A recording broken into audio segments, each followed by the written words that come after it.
కొసలిడి ఎత్తుకే కసిపడి చంద్రశేఖరుని కలదీరా సొరంగాల వడి కాలువలుగా విడి గంగ పరుగులిడే ఊరూరా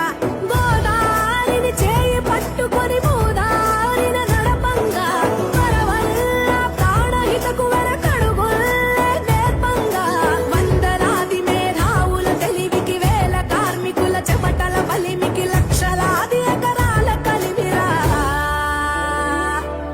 కాళేశ్వరం అదిగో